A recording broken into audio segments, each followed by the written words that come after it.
Dans le livre du prophète Ésaïe, au chapitre 6, on lit en fait le récit de la première vision d'Ésaïe. En tout cas, Ésaïe a eu une vision.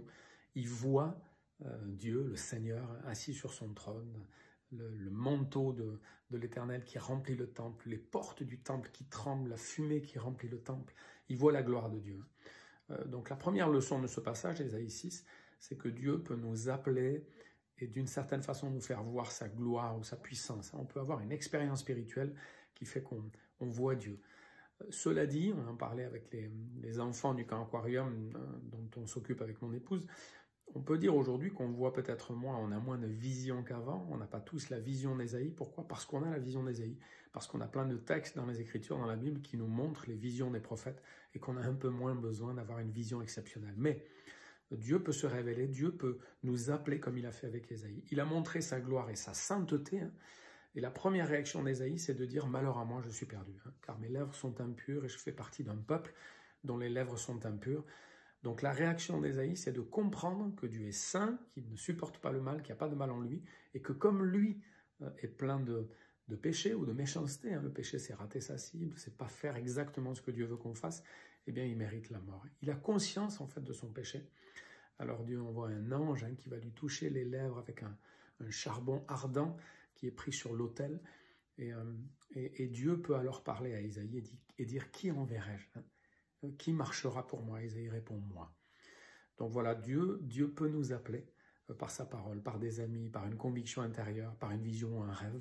Et il faudra qu'on réalise notre péché, qu'on le reconnaisse. Et puis alors là, Dieu pourra nous envoyer et faire des choses extraordinaires avec nous.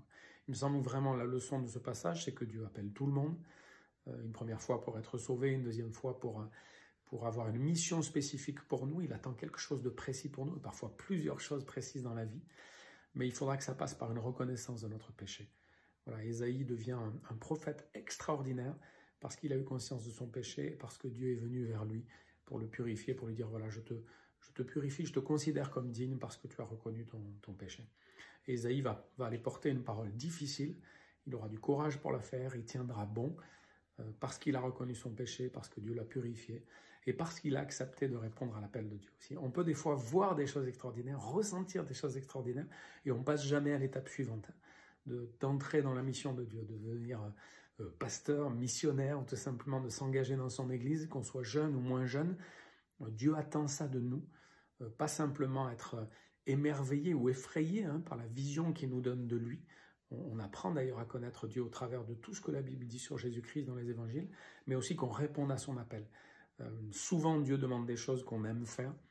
On a un don personnel, on a une envie particulière et Dieu nous invite à aller dans ce sens-là, mais pour lui et pour les autres, pour servir son Église, la faire grandir. Mais parfois, Dieu va nous demander des choses difficiles, aussi comme à Ésaïe. Ésaïe qui doit annoncer une parole de repentance et il sait déjà que le peuple ne l'écoutera pas, en tout cas qu'il ne reviendra pas avant longtemps vers son Dieu. Donc ça, c'est quelque chose de difficile qu'Ésaïe n'a sûrement pas envie de faire, mais qu'il va faire finalement. Voilà, la leçon de ce chapitre 6 du livre du prophète Ésaïe, c'est que Dieu appelle tout le monde, et à ce moment de l'appel, est-ce que nous allons, en voyant la sainteté de Dieu, en comprenant la sainteté de Dieu, reconnaître notre péché, et puis répondre à son appel et entrer dans sa mission.